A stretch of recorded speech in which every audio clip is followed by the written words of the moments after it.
readlines, em especial, é uma função que não recebe parâmetros. Então, se eu tentar manipular os parâmetros, isso não vai afetar o comportamento original da minha função. E como eu faria? Bom, a função não recebe parâmetros, mas eu posso definir esses parâmetros aqui mesmo em cada uma das iterações do loop while, ou seja, para cada linha lida. Então a gente pode fazer assim, ó, set, traço, traço, já vou explicar, e expandir num sem aspas, para que cada palavra seja um argumento diferente. O set serve para a gente definir várias opções do shell. E esses dois traços representam uma informação para o set de que, a partir deles, nós temos parâmetros. Só para não confundir com, por exemplo, opções, né? Traço O ou traço alguma coisa. Então, o traço traço demarca o fim das opções do set e o início da definição de parâmetros. Isso pode ser usado em qualquer situação no shell. A gente lá no terminal pode definir parâmetros posicionais com o set, a gente pode fazer isso no corpo principal do script e no corpo de funções, sendo que no corpo de funções vai afetar apenas os parâmetros da função em que o set for executado. Então, é uma possibilidade. Então, se eu tiver essa linha, vou mostrar novamente, ó, num que tem 5 números, né? Então, o que vai acontecer é que esses 5 números serão expandidos lá no comando set e cada um deles será um parâmetro posicional, exatamente como se eu tivesse chamado a função com esses parâmetros. Se tiver um só, também será apenas um parâmetro. Então, a gente agora só precisa expandir. Deixa eu voltar a quantidade de argumentos para determinar se a linha tem mais de um número ou se tem apenas um número. Como que eu expando a quantidade de argumentos? É só expandir quem? O parâmetro especial, cerquilha. A cerquilha aqui, do jeito que está, não vai servir de nada, vai simplesmente expandir a quantidade de argumentos. Mas eu posso utilizar a cerquilha, por exemplo, em uma expressão aritmética. Poderia fazer um teste do Bash também, mas vamos aprender um pouquinho mais sobre as expressões aritméticas. Quando eu expandir a cerquilha, eu posso ter 1, 2, 3, 0 argumentos, mas aqui o que me interessa é afirmar, é verificar se essa expansão é maior que 1 ou não, né? Então eu vou colocar aqui, ó, igual a 1. Esse, aliás, é igual igual a 1, né? Esse operador, o igual igual, é um operador de comparação. Então, estou comparando aquilo que vier a ser expandido pela cerquilha e o inteiro 1. Então, se eles forem iguais, significa que a expressão vai resultar em verdadeiro e o comando composto da expressão aritmética vai terminar com sucesso. Posso aí fazer um encadeamento condicional.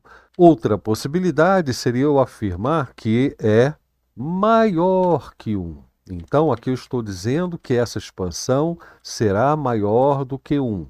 Se a expansão resultar em 1, então 1 não é maior do que 1, a minha expressão é avaliada como falsa e o comando composto das expressões aritméticas terminará com erro. Então eu posso lidar com essas possibilidades. Digamos que eu opte por fazer a avaliação utilizando o operador de maior. Então, a situação verdadeira é ser maior. Aí eu coloco um encadeamento se sucesso, e aí vem read args num. Se erro, aqui ó, fiz buzz num. Então essa é uma primeira solução possível. Se a expressão for verdadeira, eu tenho mais de um argumentos e eu vou ler esses argumentos com o readyArgs. Se tiver apenas um argumento, eu venho e uso o FizzBuzz. Essa é uma possibilidade. Eu vou comentar e vou mostrar outra possibilidade. Ainda usando o set, eu vou fazer apenas um outro teste. Então, eu vou até copiar, porque vai ser muito parecida essa solução. E, em vez de fazer uma expressão aritmética, eu posso fazer o teste do Bash também. Ou qualquer outro teste, porque o que eu vou mostrar aqui faz parte também do teste, né? Da sintaxe do teste. O operador de igualdade seria traço EQ, como nós já vimos. Agora, se eu quisesse dizer que essa expansão vai resultar num número maior do que 1, eu teria que usar o operador GT, de greater than. Então, maior do que. Se eu quisesse dizer que é menor, seria LT, lower than. Ou então, GE, maior ou igual, greater or equal. Ou então, LL, less or equal. Enfim, os operadores de comparação numérica no teste não é o sinal de maior nem o sinal de menor.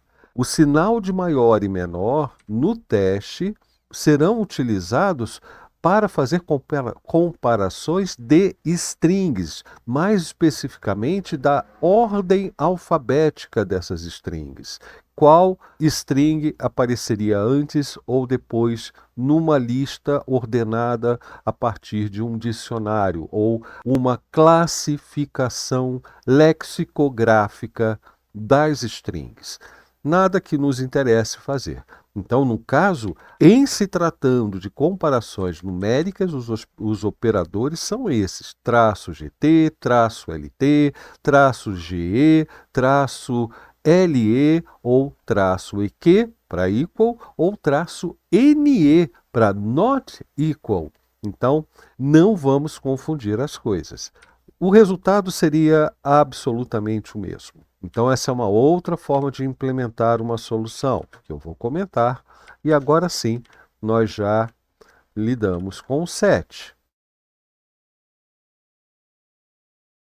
Outra forma de solucionar esse problema seria pegar a string num, a variável num, resultante da leitura do arquivo e passar cada um dos números da linha diretamente como elementos de um novo vetor. Aí eu teria que criar um novo vetor, e o objetivo é você ver uma outra forma de criação de vetores, que eu vou chamar de números, ou numbers, para não ter que lidar com acento.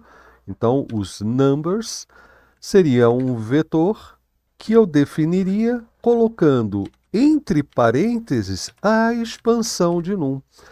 Aqui no script, lá em cima, veja, nós definimos um vetor definindo individualmente cada um dos seus elementos e informando o seu índice. Mas essa é apenas uma possibilidade. A outra possibilidade de criação de vetores eu poderia fazer error, e aqui eu colocar, né, erro 1, na verdade seria erro 0, né, erro 1, etc. Ok? Essa é uma forma, né, desculpe, faltou igual, né, atribuição.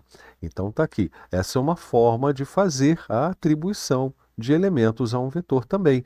A diferença é que, fazendo dessa forma, o primeiro elemento terá índice 0. E para que não seja de índice 0, eu teria que especificar com um subscrito.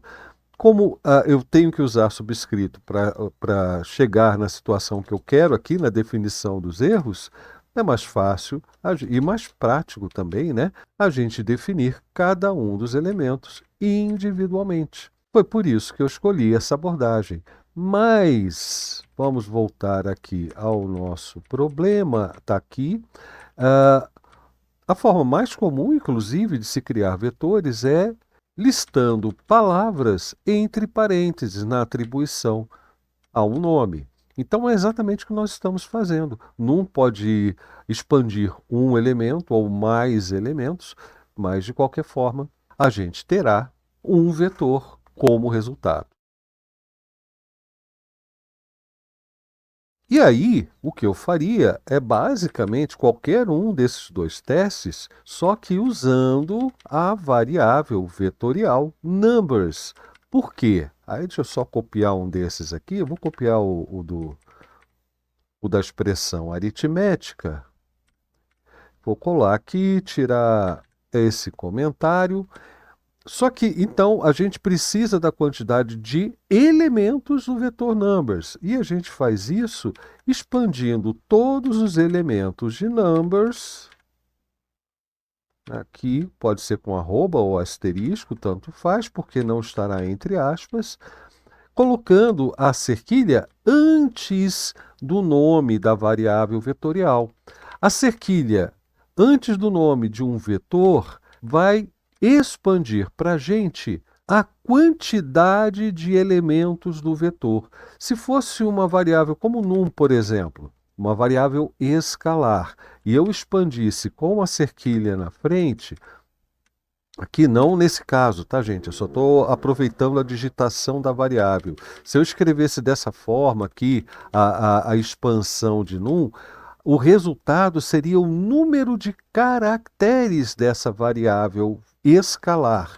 Então, a cerquilha antes de nomes de variáveis faz com que a quantidade de elementos seja expandida. Elementos especificamente em vetores e caracteres no caso de variáveis escalares. Mas enfim, então o procedimento aqui seria o mesmo. Então teria basicamente a mesma coisa. Um vetor com n elementos e eu usaria essa quantidade de elementos para fazer um teste com uma expressão aritmética ou então com o próprio teste do Best daria na mesma. Então a gente pode partir para isso. Mas vamos dizer assim, como nosso objetivo é explorar possibilidades, tudo isso que eu mostrei, essas duas possibilidades que eu mostrei, são perfeitamente válidas. Mas a gente às vezes tem um raciocínio ligeiramente ofuscado, a gente se distrai e deixa de ver o óbvio. Ora, vamos voltar lá para o arquivo num. Aqui, ó, num. O que eu tenho aqui? Ora, eu vou realmente precisar tratar estas duas situações como dois casos diferentes, ou seja, aqui eu vou chamar uma função que lê argumentos e aqui eu vou chamar diretamente a função do FizzBuzz. Eu preciso tratar de forma diferente esses dois casos? E a resposta é não, porque sejam vários números, tudo isso no final pode ser expandido como argumento do nosso regeargs. Então, olha aqui, ó, a solução é muito mais simples e não envolve nenhuma estrutura condicional. Olha aqui, ó, tudo que eu tenho que fazer é, deixa eu escrever aqui, ó, regeargs num. Se resultar em um, é um argumento. Se resultar em 20 números, serão 20 argumentos e o regeargs está prontinho para lidar com essa situação. Então, a solução, mais uma vez, igual aqui ó, que a gente fez com o loop, depois voltou para o regeargs, a solução é fazer a chamada de regeargs sempre. E com isso, eu posso simplesmente eliminar essas duas possibilidades aqui, né? Deixa eu limpar, tirar inclusive o comando nulo, que está aqui só para efeito de um eventual teste, e prontinho. Todas as alterações que nós precisamos fazer já foram feitas e nós aproveitamos para conhecer algumas técnicas do Shell. Muito bem, antes da gente fazer os testes, eu estava aqui arrumando, né, fazendo a limpeza do meu script, tirando os comentários, dando uma verificada antes de começar a testar. E, para minha sorte, para me poupar da vergonha, eu aqui descobri que esqueci de fazer uma coisa, né? O eval aqui vai executar aquilo que for resultante dessa string, mas a string resultante é apenas uma expansão de várias palavras que, por acaso, fazem parte de uma sequência numérica. Ou seja, nada será feito com essa expansão. Então, eu preciso colocar aqui um comando. O que eu quero fazer com esses dados expandidos? Ora, é muito simples, né? Eu tenho que colocar um eco aqui. Aí sim, eu vou ter a saída do eco expandida aqui na minha substituição de comandos. E qual será essa saída? Uma lista de números. Então, essa correção feita, eu acho que é a última correção que eu tenho que fazer. Então, eu vou salvar e vamos testar o nosso script.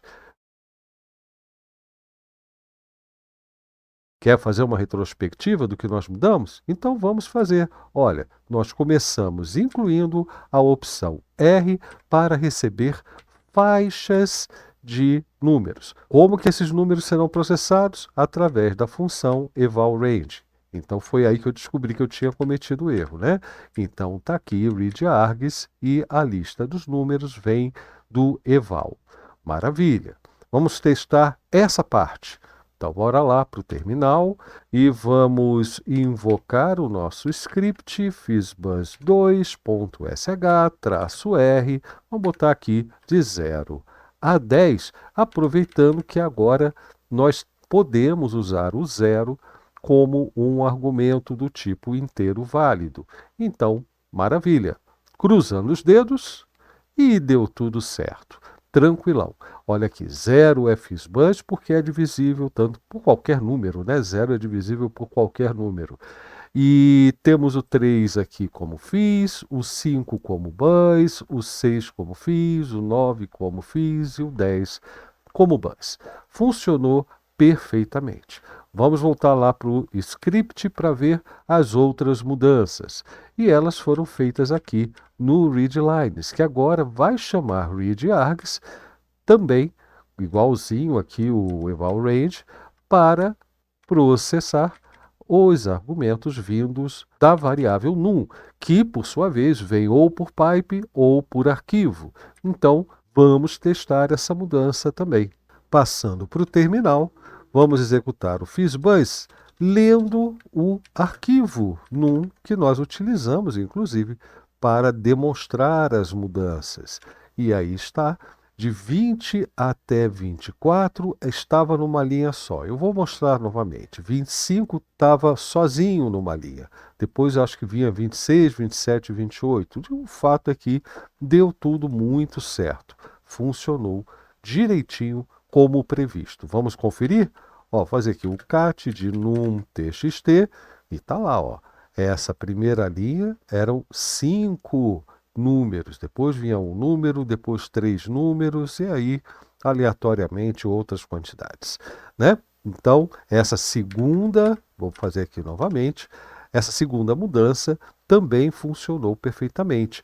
Aliás, graças a essa mudança, não sei se você lembra, mas assim que nós criamos o script Fizbus, eu fiz um teste aqui, passando por pipe, por exemplo, a echo 45, né, passando por pipe, para o nosso script, eu só podia passar um número por vez, né? Agora, como o read está lendo a linha toda, mas quem está processando é a função readargs, eu posso passar quantos números eu quiser aqui, né? 50, botar 35, 78. E aí está, todos os números foram processados. Então, ficou bem legal o nosso Fizbus. A última mudança que nós acabamos testando também é quanto à expressão regular que avalia se o número é inteiro válido ou não. Mas isso já está verificado. Então é isso.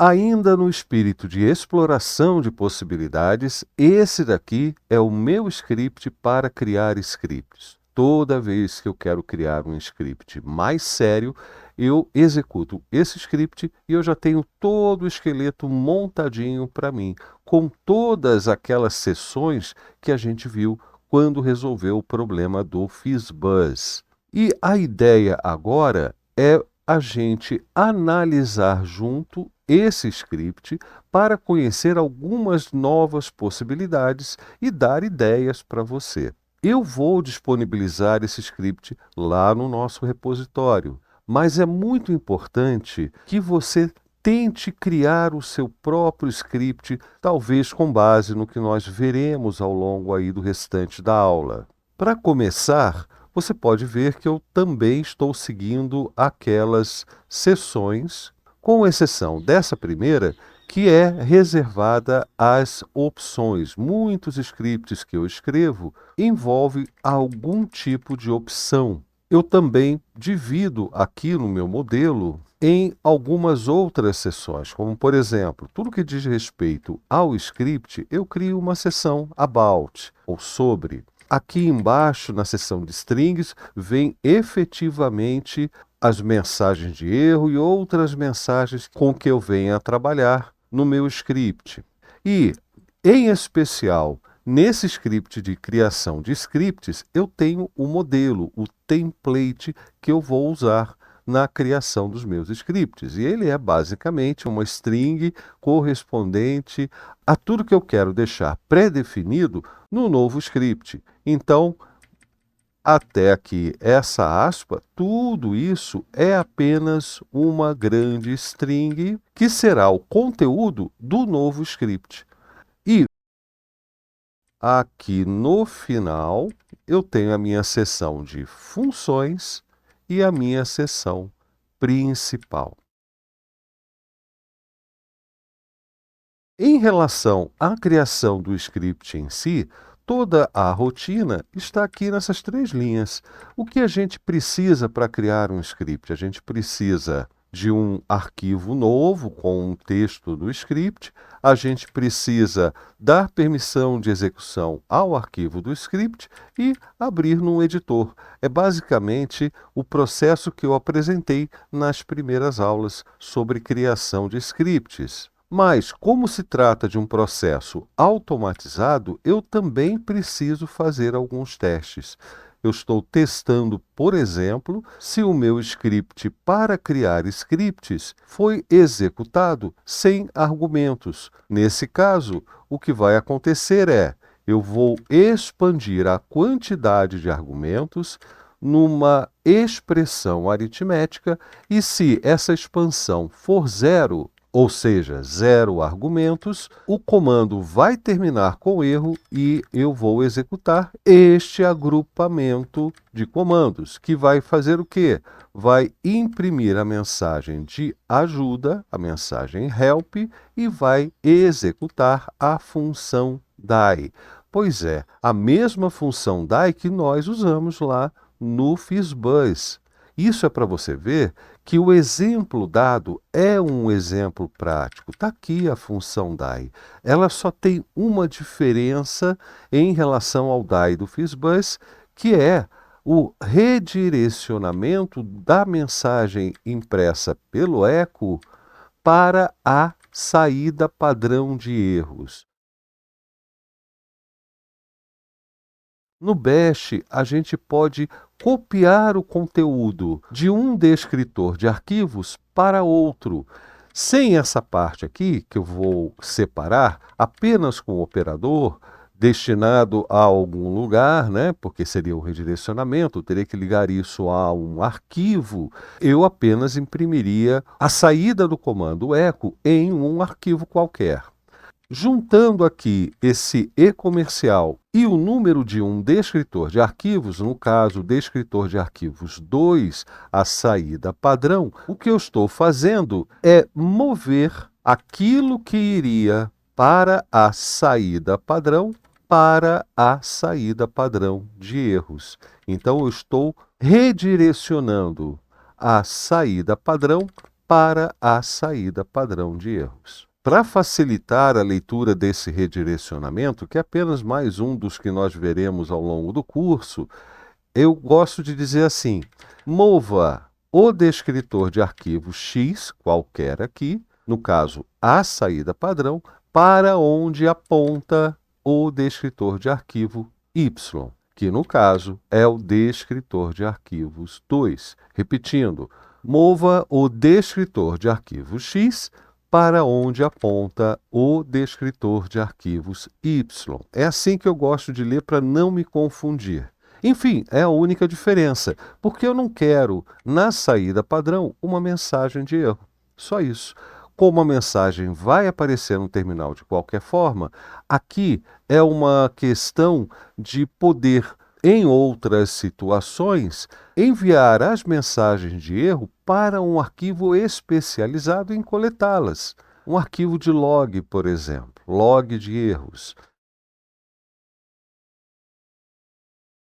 Enfim, essa é uma função que eu utilizo em várias situações. Eu não preciso ficar criando funções do zero o tempo todo. E essa é uma coisa importante da gente entender também sobre funções.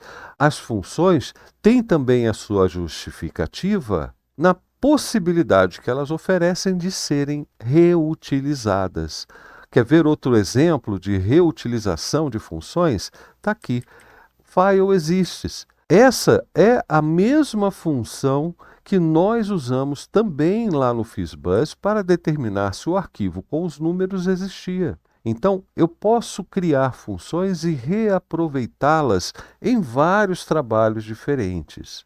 O que eu faço então aqui no segundo teste? Olha aqui, ó, file exists, dou o nome do arquivo passado lá pela linha do comando, e se o arquivo já existir, porque aqui o que me interessa é verificar se eu estou tentando criar um script cujo nome já existe naquele diretório onde eu estou criando o script. Se esse nome já existir, eu vou receber a mensagem de erro 2, que lá em cima, vamos ver quais são as mensagens novamente. Mais um pouco, está aqui, ó, só tenho duas mensagens de erro. Veja, número incorreto de argumentos e a mensagem de que o arquivo já existe. E como a previsão que eu faço para os meus scripts de que uma saída de erro irá para um log, eu coloco alguns identificadores úteis. Por exemplo, o nome do script, a palavra erro, para que eu possa filtrar, poderia ser em inglês também, error, né, para que eu possa filtrar essas linhas com erro nesse log, e a mensagem legível do que aconteceu. Eu sigo esse padrão na criação dos meus scripts. Bom, vamos falar um pouquinho mais aqui sobre o processo, então vamos ver o que acontece na seção principal do meu script. Eu faço as duas verificações, depois eu imprimo o conteúdo do modelo no arquivo passado na linha do comando, tá? Eu faço isso com o redirecionamento de append, por segurança apenas. É claro que eu estou testando aqui a existência do nome do arquivo, mas isso aqui é apenas uma segunda camada de segurança. Eu poderia tranquilamente usar um redirecionamento de escrita em vez desse de append, porque a verificação está feita. Mas também para padronizar o meu modo de utilizar esse redirecionamento para essa finalidade, eu já adotei por padrão utilizar o redirecionamento de append. Finalmente, eu dou permissão de execução ao arquivo e abro o arquivo no meu editor preferido no momento. Veja que editor está aparecendo aqui como uma expansão de variável. Eu tenho uma variável editor que eu expando aqui na linha do comando para executar, abrindo o meu script.